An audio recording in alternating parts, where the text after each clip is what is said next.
John, we're going to go to you with story number 4. Story number 4 is coming out of the BBC out of London.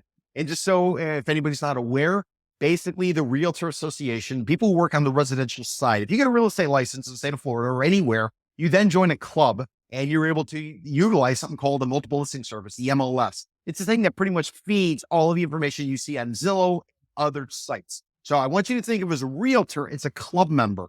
Just like if you play golf and you want to play a golf course, you join a country club and therefore you get to play the course. If you're a sailor, you join a sailing club and therefore you get to dock your boat at the club. So if you have a real estate license, you join a club, you become a realtor, and therefore you get to use the MLS, which is pretty much how a lot of people look for residential real estate. So that is the background.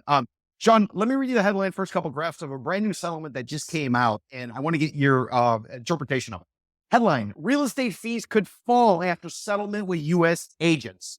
And a subhead, a settlement in a case against U.S. estate agents, which is realtors, effectively, could mean a reduction in the cost of buying and selling houses. The National Association of Realtors and property companies were accused of artificially inflating sales commissions in a series of lawsuits. A settlement including $418 million in damages was announced on Friday. The National Association of Realtors agreed to lower commissions and make it easier for buyers to negotiate fees moves, which will eventually result in lower buying and selling costs. The settlement is expected to increase competition, U.S. housing market, where a 6% commission on the sale price is considered standard.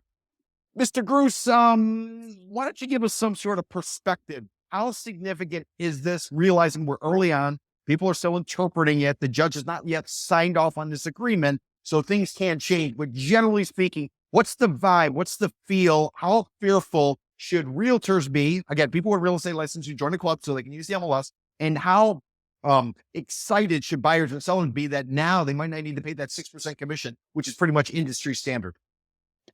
Well, it's interesting because when this came out, one of the immediate impacts was that the stock of residential real estate brokers fell 10% or more. So that tells you right now that at least owners of real estate companies are expecting a drop in revenues and drop in profits. So I think for generally the residential real estate brokerage industry, it's going to mean shrinking revenues and profits. Now, how much and where and how? I mean, all of that is being vigorously debated. I've been reading lots of stories about it and listening to news about it, and it seems like not everybody's got good answers to really any of the questions. One of the things that sort of I was thinking about was, well, if I am thinking about selling my property or buying a property, maybe I should wait till some of this shakes out and I can get, maybe I can get a deal, maybe I can negotiate for lower commissions, or maybe I can get a better deal on a home. So it's going to be, the next several months is going to be a test. It still has to be approved. I think it doesn't kick in till July.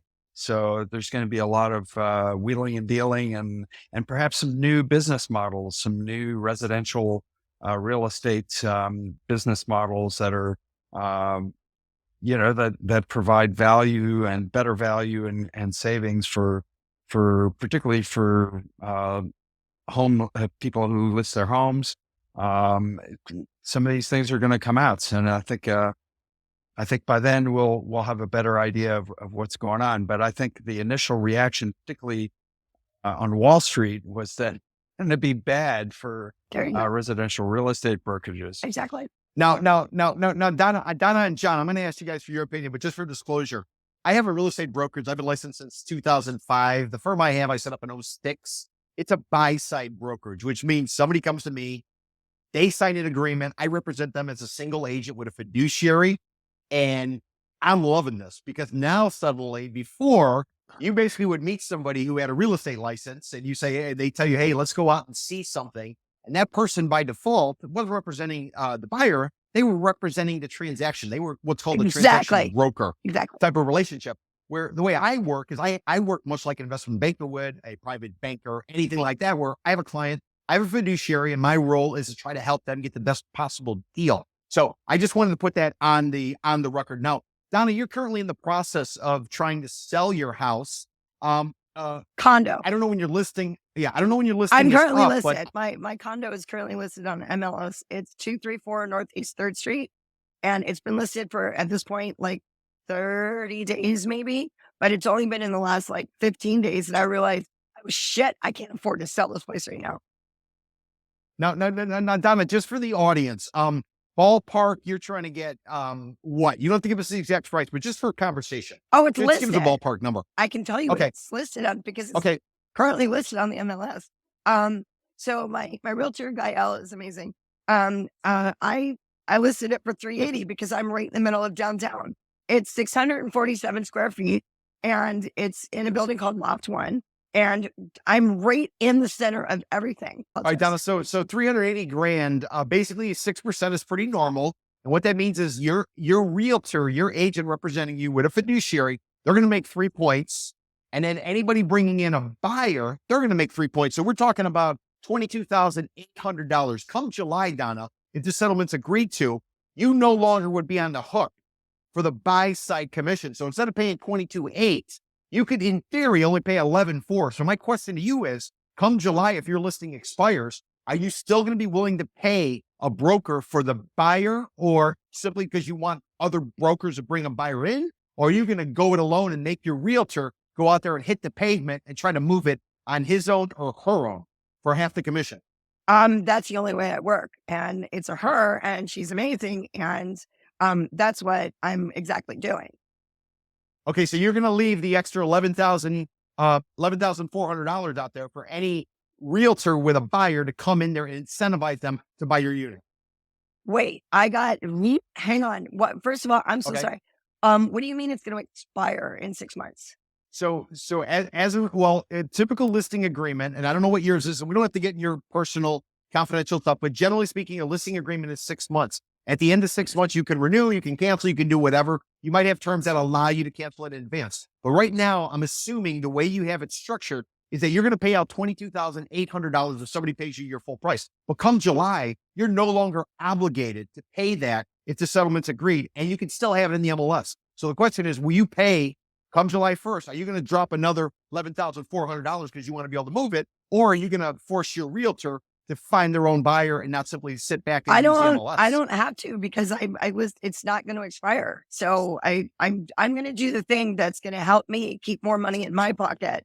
And my realtor's already great. And so I think this is great, because now all the work that I usually do myself anyway, fuck the other people. Like, I'm doing most of the work anyway. So why would I want to have more money out of my pocket to give to somebody who's really not looking out for my own best interest? So I love So I guess what you're saying then is, come July, or when your lease listing expires, you're only going to pay 3 points instead of 6. Yes, sir. 3 for your real. Okay. So you're going to have the chance, and you're like, that's it. If you want to relist it, I'm only giving 3 points. I'm not paying 6 points. Exactly. Perfect. Mr. Fackler, you used to own real estate. You've worked with people in and around. Let's say you're a buyer. Donna's an example of somebody who has a property looking to sell. Let's say you're a buyer. You want to go out and look at a property, Mr. Fackler, because you want to buy it. Are you going to be willing to sign an agreement where you empower somebody to work on your behalf? And if you buy anything, you're going to pay them a commission? Or are you going to try to go it alone and think that you can use Zillow and everything else, and you don't actually need one of these realtors, 62,000 realtors in Miami that are running around? So what's your take on that, Mr. Fackler? I would probably go it alone, believe it or not. I mean, I know enough about the listings, about Zillow, where to go, Absolutely. the online databases. So in my mind, I don't need the help. So why pay the money? Now, Jean, as the referee, Donna obviously has an ability to put more money in her pocket if she sells it, because she's no longer going to, in theory, pay 6 points out, about $11,400. Mr. Fackler, he doesn't want to spend any money. Who's likely to get the upper hand in this type of scenario? Will it be Mr. Fackler based on his negotiating skills and everything he's trying to do? Or is it likely to be Donna, who's making 3 points and has somebody who is a veteran, has some experience, and can basically look out for her best interest? What say you, Mr. Bruce? Well, neither one. Yeah. Okay. Well, I mean, Explain. if I'm a seller, I mean, I want buyers to come and I'm happy to pay a commission for that to happen. I mean, this is why, I mean, this is why we have real estate agents who represent buyers. I mean, I want to have a little carrot dangling outside my home to get multiple offers and have like a bidding war on my property. Now, So I mean, yeah, now, Mr. Gruce, everything's still being sorted out. The judge hasn't signed off on this deal to the right. National Association of Realtors and basically the plaintiffs. But there is some talk that potentially when you put a listing in the multiple listing service and it pops up on Zillow, it's not going to say how much money is being offered to buyers Exactly. to try to Exactly. stop steering to certain properties, which will pay a big commission and other ones that won't. How do you think that's going to play out, Mr. Gruce? Exactly. That's the big issue. I mean, none of the MLS listings will have any information about the buyer's commission, the buyer's agent commission, and so it's going to be really difficult. But I think brokerage agencies can put it on their own websites. There might be some websites. I mean, hell, Zillow might put it up there. I mean, separately, you can segregate it. I mean, there'll be websites that'll pop up that'll say like, that'll promote. I think they're just going to have to be creative and have like a better marketing scheme. And I'm sure something like that will come up because, like, if I'm a seller, I want buyers to come. Unless you don't, know, unless you don't, because it's listed, but nothing's moving right now because the market's in the tank. So all these places are Well, listed, but if I'm sorry, but give me 1 second. Like, I'm just trying to say, like, I know this for personal experience, not just my unit, but like a lot of times, like units will be listed, but then there's some reason why, oh, you can't actually see it right now. And that's because the person who owns the unit, for example, me, isn't ready and can't sell. So right now, yeah, it's listed because I want to like sort of let people know that, yeah, I am trying to sell, but I'm not trying to sell this minute because this shit just happened. We're going to have to see how this plays out, but definitely the residential real estate world is changing.